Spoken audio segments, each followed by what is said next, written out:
सच्ची सहेली, महिलाओं के लिए सबसे भरोसेमंद औषधि एवं टॉनिक। कैबिनेट मंत्री गणेश जोशी पहुंचे ऋषिकेश। कवि सम्मेलन कार्यक्रम में लिया हिस्सा। भारतीय साहित्य संगम संस्था को दिया अवार्ड। मंत्री गणेश जोशी ने पूर्व पीएम चौधरी चरण सिंह को दी श्रद्धांजलि। किसान दिवस के अवसर पर दी श्रद्धांजलि। चरण सिंह की मूर्ति पर माल्यार्पण की दी श्रद्धांजलि। योगासली खेल परिसर हरिद्वार में मुख्यमंत्री चैंपियंस ट्रॉफी का आगाज। लगभग 2 लाख खिलाड़ी भाग लेंगे। खेल मंत्री रेखा आर्या ने प्रतियोगिता का किया शुभारंभ। नैनीताल में 6 साल बाद लौट आई विंटर कार्निवाल की रौनक। स्थानीय लोगों और पर्यटकों में भारी उत्साह। 25 दिसंबर तक होगा विंटर कार्निवाल का आयोजन। और हरिद्वार में लैब कर्मचारी हत्याकांड मामला। कर्मचारी हत्याकांड के पुलिस ने किया बड़ा खुलासा। आरोपी होमगार्ड अभिमन्यु को किया गिरफ्तार। नमस्कार, स्वागत है आपका। मैं हूं आपके साथ सपना दीपक मदेशिया। बुलेटिन का आगाज करेंगे। मुख्य सेवक पुष्कर सिंह धामी ने अंतर्राष्ट्रीय सहकारिता में वर्ष के उपलक्ष्य में आयोजित सहकारिता मेले में शिरकत की। इस दौरान सीएम ने विभिन्न स्टॉलों का निरीक्षण किया। कार्यक्रम में सहकारिता मंत्री धन सिंह रावत भी उपस्थित रहे। आइए अब आपका सीधा रुख कराते हैं वेंचर्स ग्राउंड देहरादून का, जहां मुख्य सेवक दामी मेले में उपस्थित जनसमूह को संबोधित कर रहे हैं। आप सबके बीच में उपस्थित होने का शुभ अवसर प्राप्त हो रहा है। भाइयों बहनों, ये मेला केवल उत्पादों का प्रदर्शन मात्र नहीं है, बल्कि ये हमारे उत्तराखंड की सहकारिता शक्ति, ग्रामीण आत्मनिर्भरता और आत्मसम्मान की जीवंत तस्वीर है, जो हमें आज इस मेले के माध्यम से यहां पर प्रस्तुत की जा रही है। और सहकारिता का सिद्धांत है मानव समाज का एक प्राचीन सिद्धांत रहा है, जिसने सदैव समाज में सहयोग, एकता और सामूहिक प्रगति को बढ़ावा दिया है। और जब प्रत्येक व्यक्ति अपने स्वार्थ से ऊपर उठकर समाज के समग्र हित के लिए काम करता है, सबके कल्याण के लिए काम करता है, सबको आगे बढ़ाने की भावना रखता है और हर एक को सहायता मिले ऐसा विचार करके काम करता है, तभी स्थायी समृद्धि आती है और विकास संभव हो पाता है। यही सहकारिता का आधार भी है, जहां से हम सहकारिता की बात करते हैं। आज के इस आधुनिक और प्रतिस्पर्धी युग में सहकारिता का महत्व पहले से कहीं बहुत अधिक हो गया है। इसी को देखते हुए संयुक्त राष्ट्र संघ ने 2025 को सहकारिता अंतर्राष्ट्रीय सहकारिता वर्ष घोषित किया, ताकि वैश्विक सहयोग को बढ़ावा देकर सतत विकास के लक्ष्यों को प्राप्त किया जा सके। हमारे देश में भी सहकार से समृद्धि के स्वप्न को साकार करने के लिए आदरणीय प्रधानमंत्री श्री नरेंद्र मोदी जी ने एक ऐतिहासिक कदम उठाते हुए एक अलग सहकारिता मंत्रालय का गठन करने का निर्णय लिया। और आज केंद्रीय गृह एवं सहकारिता मंत्री आदरणीय अमित शाह जी के नेतृत्व में ये मंत्रालय देश में सहकारिता आंदोलन को और अधिक संगठित और भविष्य के लिए और अच्छा बनाने के दिशा में अभूतपूर्व रूप से काम कर रहा है। भाइयों बहनों, सहकारिता हमारे लिए कोई एक नारा नहीं है, बल्कि ये भारतीय जीवन पद्धति का मूल संस्कार है।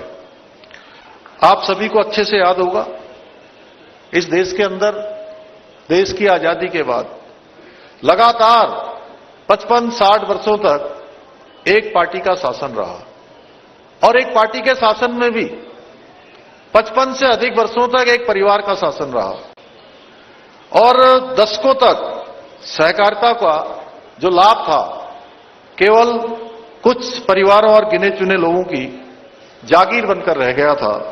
लेकिन आदरणीय प्रधानमंत्री मोदी जी ने सहकारिता को जनता के हाथों में पुनः सौंपने का काम किया, जनता को लौटाने का काम किया। और जब कांग्रेस के समय में सहकारी संस्थाएं भ्रष्टाचार और भाई भतीजावाद का अड्डा बनी रही, वहीं आज हमारी सरकार में सहकारिता पारदर्शिता, तकनीकी और भरोसे का माध्यम बन चुके हैं। इतनी बड़ी संख्या में लोग आज सहकार से समृद्धि की ओर बढ़ रहे हैं। समाज के अंतिम छोर में खड़ा हुआ व्यक्ति भी आज सहकार से जहां अपने को आगे बढ़ा रहा है, हमारी बहुत सारी बहनें आगे बढ़ा रही हैं, हमारे बहुत सारे किसान भाई आगे बढ़ा रहे हैं, और अनेक अनेक क्लस्टर बनाकर जिस प्रकार से सहकारिता में क्रांति कर रहे हैं, सच में ये इस बात का प्रतीक है कि आज बड़ी संख्या में, अभी मेहरबान सिंह बिष्ट जी बहुत विस्तार से उन्होंने बताया कि देश के करोड़ों करोड़ों लोग आज सहकारिता से जुड़ चुके हैं, और कांग्रेस की सरकारें दशकों तक सहकारिता को फाइलों में दबाए रही, जबकि आदरणीय प्रधानमंत्री जी और आदरणीय गृह मंत्री जी ने उनके नेतृत्व में सहकारिता का आंदोलन आज दिन दूनी रात चौगुनी उन्नति कर रहा है। तेज गति से आज सहकारिता आगे बढ़ रही है। आज सहकारिता की और ऋषिकेश के IGPL इंटर कॉलेज में भारतीय साहित्य संगम संस्था की ओर से कवि सम्मेलन कार्यक्रम का आयोजन हुआ। कार्यक्रम में मुख्य अतिथि के रूप में कैबिनेट मंत्री गणेश जोशी ने शिरकत की। उन्होंने दीप प्रज्वलित कर कार्यक्रम का शुभारंभ किया। इस मौके पर संस्था के राष्ट्रीय अध्यक्ष धीरेन्द्र रांगड़ को London book of world record के अवार्ड से सम्मानित किया गया। इस बीच कैबिनेट मंत्री गणेश जोशी ने विभिन्न प्रतिष्ठित साहित्यकारों की पुस्तकों का विमोचन किया और उत्कृष्ट योगदान देने वाले साहित्यकारों को सम्मानित भी किया। मंत्री गणेश जोशी ने कहा कि इस उल्लेखनीय उपलब्धि पर लंदन बुक ऑफ रिकॉर्ड्स द्वारा सम्मानित किया जाना भारतीय साहित्य की वैश्विक पहचान और स्वीकार्यता का सशक्त प्रमाण है। उन्होंने संस्था के पदाधिकारियों को इस उपलब्धि के लिए बधाई और शुभकामनाएं दी। इस बीच कैबिनेट मंत्री गणेश जोशी ने कहा कि संवेदनशील और सांस्कृतिक समाज के निर्माण में साहित्यकारों की भूमिका अत्यंत महत्वपूर्ण है और इसके साथ ही राज्य और सरकार साहित्य, कला और संस्कृति के संरक्षण और संवर्धन के लिए सदैव प्रतिबद्ध रहेगी। भविष्य में भी ऐसे रचनात्मक प्रयासों को हर संभव सहयोग देती रहेगी। उन्होंने कहा कि इस प्रकार के आयोजन समाज में सकारात्मक चेतना के प्रसार में भी सहायक होते हैं। शिक्षा और साहित्य समाज को सशक्त बनाना है। ऐसे में इस दौरान कैबिनेट मंत्री गणेश जोशी ने छात्र छात्राओं को आगे बढ़ने के लिए प्रेरित भी किया।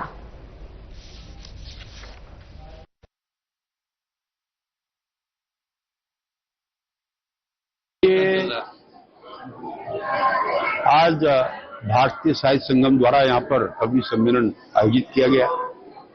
इस अवसर पर हमारे इस संस्थान से जुड़े कई लोग, जिसको लंदन बुक ऑफ वर्ल्ड द्वारा सम्मानित किया गया है, उनको यहाँ पे सम्मानित किया गया। और ये हमारे गौरव की बात है, क्योंकि साहित्य, कविता, ये हमारे अच्छे साथी हैं। लेकिन आज देखने में ये आता है, जो साहित्य पहले हुआ करते थे, मुझे याद है जब मैं पढ़ता था तो एक तो पत्रिका आती थी धर्मयुग, एक पत्रिका आती थी हिंदुस्तान, और जिनकी भाषा साहित्यिक होती थी। लेकिन आज आधुनिकता की दौड़ में हमारा साहित्य पिछड़ रहा है। ऐसे में संस्थान द्वारा साहित्य के संवर्धन के लिए जो काम किया जा रहा है, उसकी जितनी प्रशंसा की जाए उतनी कम है। और इस दिशा में हमारी प्रदेश की सरकार लगातार साहित्यकारों को बढ़ावा दे रही है। आज संस्कृत को द्वितीय राजभाषा का दर्जा दिया है तो हमारी सरकार ने दिया है। अभी 3 दिन पहले माननीय मुख्यमंत्री जी ने घोषणा की कि बच्चों को गीता का पाठ पढ़ाया जाएगा। ये इस बात का प्रतीक है कि साहित्य व संस्कृति के संवर्धन के लिए हमारी सरकार कितनी ईमानदारी से काम कर रही है। तो इस अवसर पर मैं उन सभी साहित्यकारों का, कवियों का अभिनंदन करता हूं कि जिनको हमने आज यहां सम्मानित किया। और मैंने बच्चों से कहा है कि हमें अपनी संस्कृति। और आगे बढ़ेंगे, जहां रानीखेत कुमाऊं रेजिमेंट केंद्र पहुंचे मुख्यमंत्री पुष्कर सिंह धामी, जहां अमर बलिदानियों को पुष्प चक्र अर्पित कर श्रद्धांजलि दी। सीएम धामी ने बहादुर सैनिकों और अग्निवीरों को किया नमन। सैनिकों और अग्निवीरों के साथ किया आत्मीय संवाद। यह मेरे लिए अत्यंत गर्व और सम्मान की बात। वीरता, शौर्य और साहस से समृद्ध कुमाऊं रेजिमेंट का दौरा करने का मिला अवसर। बचपन से ही मेरा सेना से रहा लगाव। इसके साथ ही सेना को देखते हुए बिताया अपना बचपन। पीएम मोदी के नेतृत्व में भारतीय सेना पहले से अधिक सशक्त, सक्षम और आत्मनिर्भर बनी। भारतीय सेना दुश्मनों की गोलियों का जवाब गोलों से देकर देश की सीमाओं की मजबूती से कर रही रक्षा। अमर बलिदानियों के आश्रितों के सम्मान और कल्याण के लिए पूर्ण प्रतिबद्धता के साथ कर रही कार्य। शिक्षा, स्वास्थ्य, रोजगार, पेंशन एवं आर्थिक सहायता की जा रही है सुनिश्चित।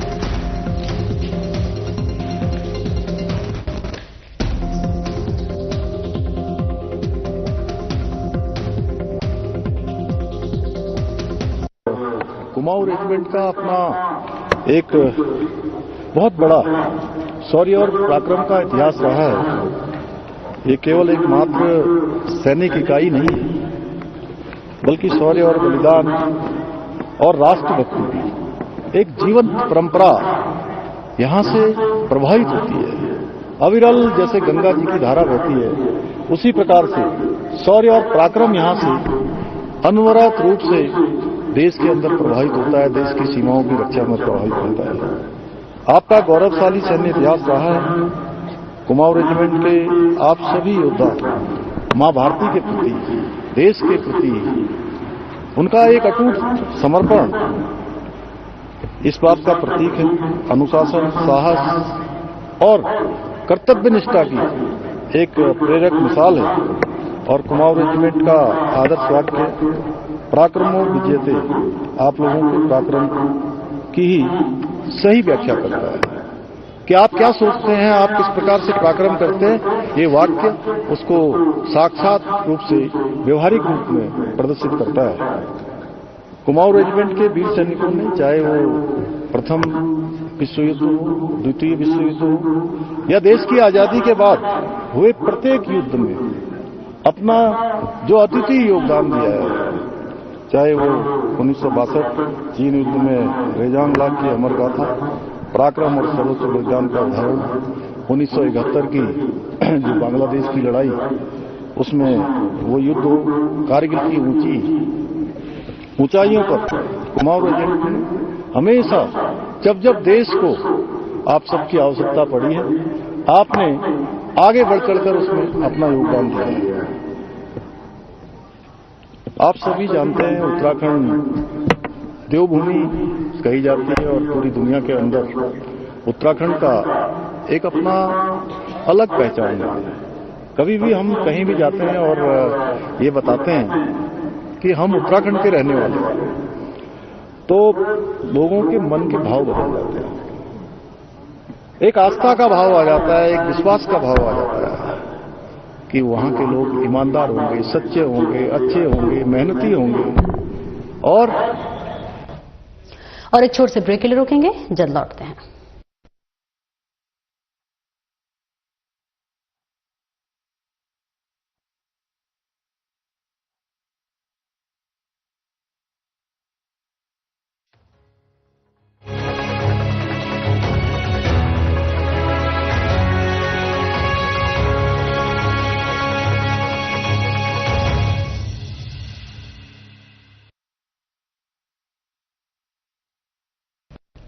अब ब्रेक के बाद एक बार फिर से स्वागत है आपका। खबरों में आगे बढ़ेंगे। हरिद्वार के योगस्थली खेल परिसर में मुख्यमंत्री चैंपियंस ट्रॉफी का जोशीला आगाज हुआ। इस बीच आपको बताते चले, जहां पर न्याय पंचायत से लेकर राज्य स्तर तक 4 लेवल पर आयोजित होने वाले इस प्रतियोगिता में लगभग 2 लाख खिलाड़ी शिरकत करेंगे। सांसद ट्रॉफी जीतने वाली टीम को 2 लाख और विधानसभा ट्रॉफी जीतने वाली टीम को 1 लाख रुपए की नगद पुरस्कार राशि मिलेगी। खेल मंत्री रेखा आर्या ने ट्रॉफी का ध्वजारोहण और मशाल को प्रज्वलित करके प्रतियोगिता का शुभारंभ किया। मुख्यमंत्री चैंपियनशिप का मुख्य उद्देश्य खेल महाकुंभ को नए कलेवर और इसके साथ ही नई ऊर्जा के साथ बच्चों में नया उत्साह करने की दृष्टिगत इसकी शुरुआत आज सलेमपुर में की जा रही है। प्रतियोगिता न्याय पंचायत, विधानसभा क्षेत्र, संसदीय क्षेत्र और राज्य स्तरीय 4 चरणों में आयोजित की जा रही है।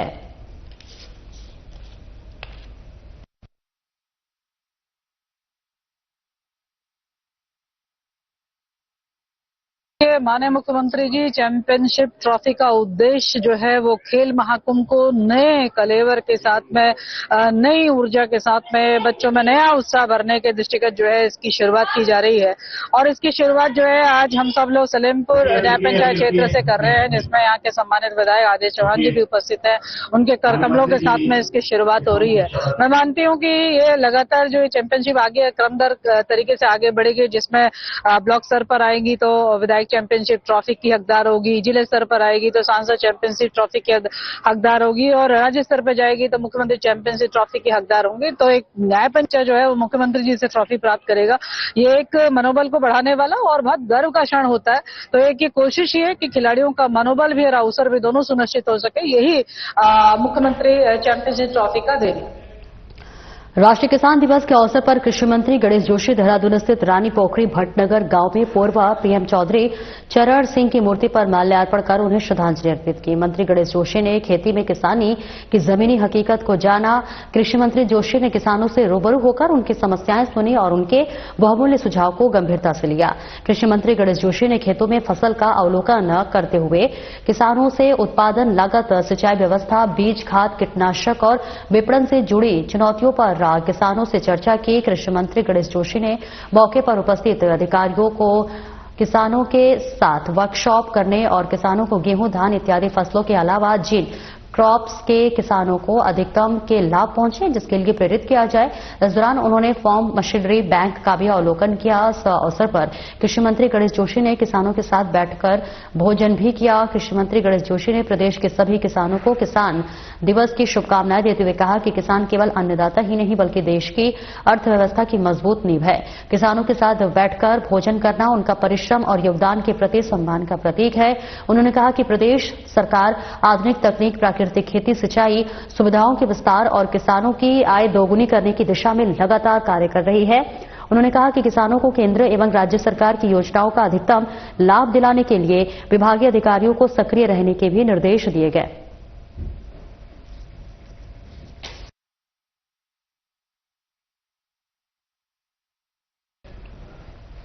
और वही सरोवर नगरी नैनीताल में पूरे 6 साल के लंबे अंतराल के बाद एक बार फिर विंटर कार्निवाल की रौनक लौट आई है। वर्ष 2018 के बाद आयोजित हो रहे इस भव्य महोत्सव को लेकर स्थानीय निवासियों और पर्यटकों में भारी उत्साह देखा जा रहा है।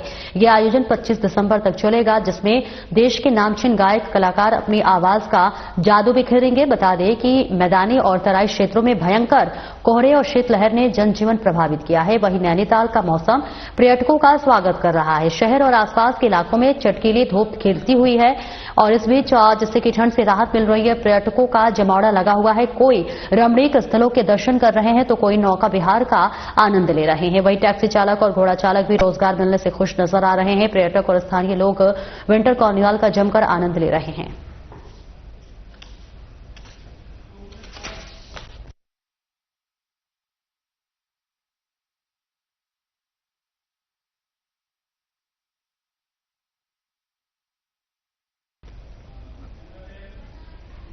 और आगे बढ़ेंगे, जहां चमोली में लगातार हो रही भालू के घटनाओं से संबंधित मुख्यमंत्री पुष्कर सिंह धामी ने फोन पर बातचीत की और हालचाल जानी। जी हां, चमोली के पोखरी अंतर्गत विद्यालय परिसरों के समीप घटित भालू हमले की घटनाओं को लेकर मुख्यमंत्री पुष्कर सिंह धामी ने गंभीर होते हुए नजर आ रहे भालू हमले के पीड़ितों से फोन पर बातचीत कर हालचाल जाना, शीघ्र स्वस्थ होने की कामना की।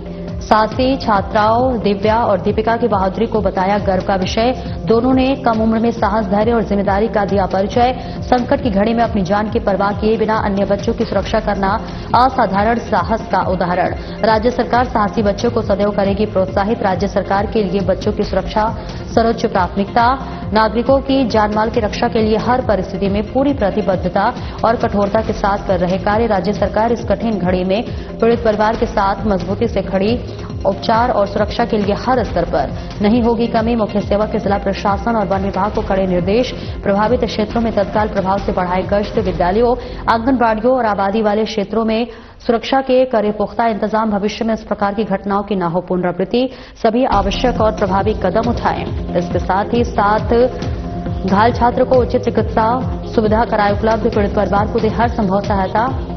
क्षेत्रों में बनाए रखे नियमित निगरानी। स्थानीय लोगों में सुरक्षा को लेकर बनाए रखे विश्वास कायम। आइए अब आपको सुनवाते हैं मुख्य सेवक धामी की भालू हमले के पीड़ितों से फोन पर हुई बातचीत।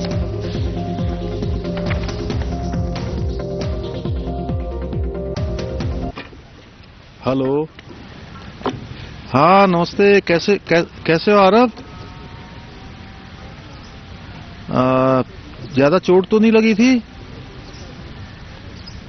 चलो बेटा, बहुत अच्छा नहीं लगी ना?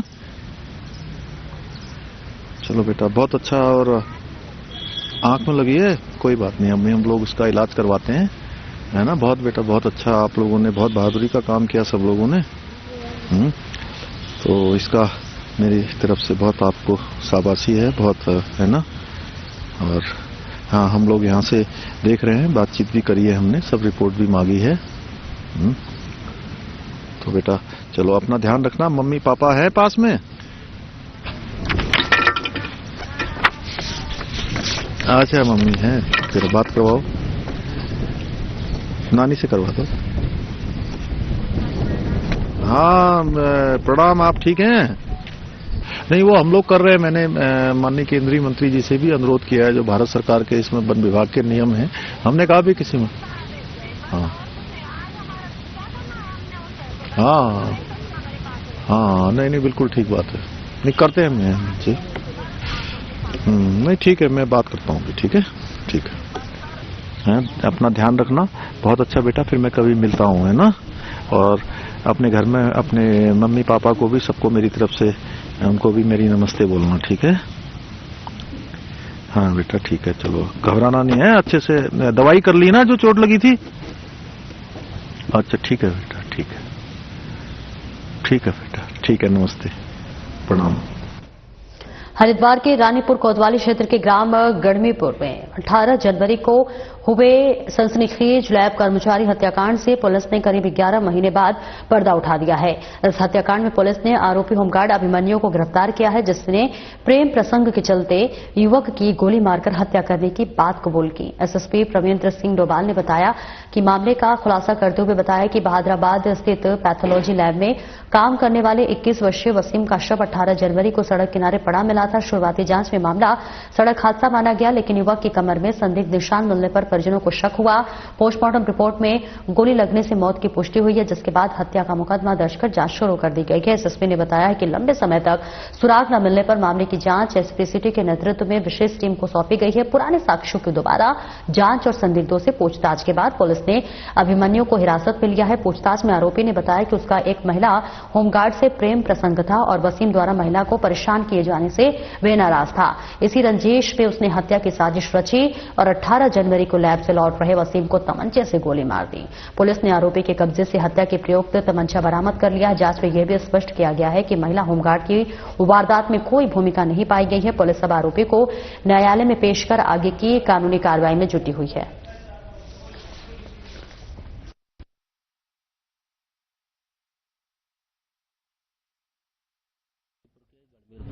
निवासी वसीम, जिसकी 17 जनवरी 2025 को गोली मार के हत्या कर दी गई थी और पिछले एक साल से ये केस अनवर्कड आउट अभी चल रहा था। पिछली लगातार क्राइम मीटिंगों में इस पर चर्चा होती थी और विशेष टास्क इसमें जो हमारी टीम है, जिसमें CIU की यूनिट है, हमारे ASP है, हमारे थाना पुलिस है, SP सिटी, SP क्राइम, सभी लोगों ने इस पर मेहनत करी।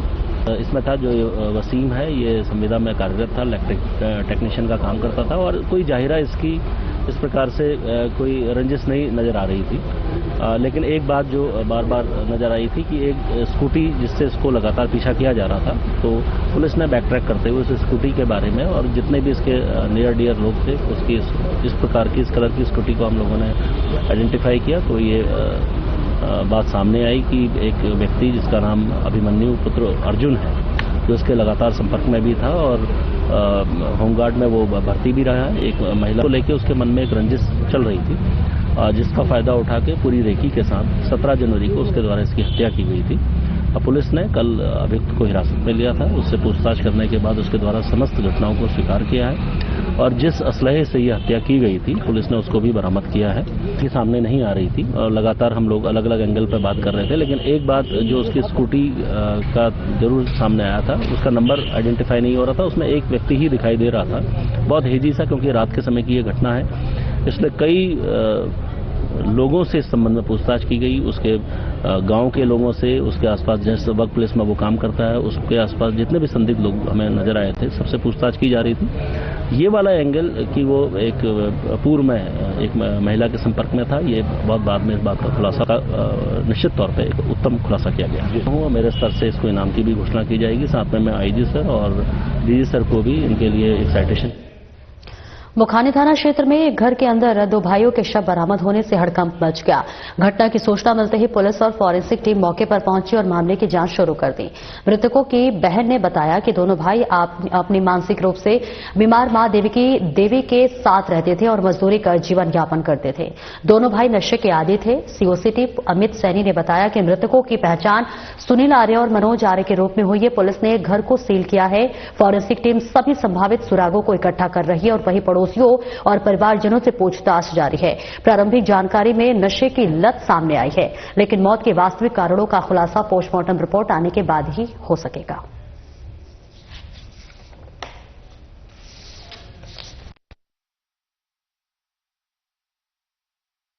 स्थानीय एक व्यक्ति ने सूचना दी थी कि एक घर में दो लोग मृत पड़े हैं, तो उसमें पुलिस द्वारा मौके पर पहुंचा और फोरेंसिक टीम को भी मौके पर बुलाया गया। इसमें प्रथम दृष्टया लोगों से पूछताछ हुई है, तो उनके द्वारा बताया जा रहा है कि ये सुबह से ही शराब पीने के आदी थे और मॉर्निंग से ही शराब पीने लगते थे। तो इनके परिजन भी आ गए हैं, इनकी बहनें हैं वो आ गई हैं, जिन्होंने इनकी पहचान कर ली है। एक का नाम मनोज है और दूसरे का नाम सुनील है। इसमें प्रथम दृष्टया फोरेंसिक जो चीजें हैं उनको कराकर पंचायत नाम भर के पोस्टमार्टम की कार्रवाई। और आगे बढ़ेंगे। टिहरी जिले की मुनेकरेती पुलिस और एएनटीएफ की टीम ने संयुक्त रूप से कार्रवाई करते हुए नशे के सौदागर को गिरफ्तार किया है, जिसके कब्जे से टीम ने 1.5 किलो चरस बरामद किया है। तो वहीं चरस की कीमत 3,50,000 रुपए बताई गई है। पुलिस कप्तान आयुष अग्रवाल ने इस बड़ी सफलता पर संयुक्त टीम को शाबाशी दी है। पुलिस कप्तान आयुष अग्रवाल ने बताया कि मुख्यमंत्री पुष्कर सिंह धामी के ड्रग्स फ्री देवभूमि के सपने को साकार करने की दिशा में पुलिस और एएनटीएफ की टीम भद्रकाली चौकी के निकट चेकिंग कर रही थी। इस दौरान एक संदिग्ध को चेकिंग के लिए रोका गया। तलाशी लेने पर उसके कब्जे से चरस बरामद हुई। तस्कर की पहचान बुद्धि सिंह निवासी मनेरी उत्तरकाशी के रूप में हुई है। जांच में पता चला है कि तस्कर पहले भी नरेंद्र नगर थाना क्षेत्र में तस्करी के आरोप में गिरफ्तार होकर जेल भी जा चुका है, जो फिलहाल जमानत लेने के बाद से फरार चल रहा है। आरोपी के खिलाफ एनडीपीएस की धारा में मुकदमा दर्ज कर लिया गया है और उसे कोर्ट के आदेश पर जेल भी भेज दिया गया है। आरोपी को पकड़ने वाली टीम में शामिल इंस्पेक्टर प्रदीप चौहान, भद्रकाली चौकी प्रभारी प्रदीप रावत और एसओजी प्रभारी ओमकांत भूषण को गुड जॉब के लिए शाबाशी दी गई है।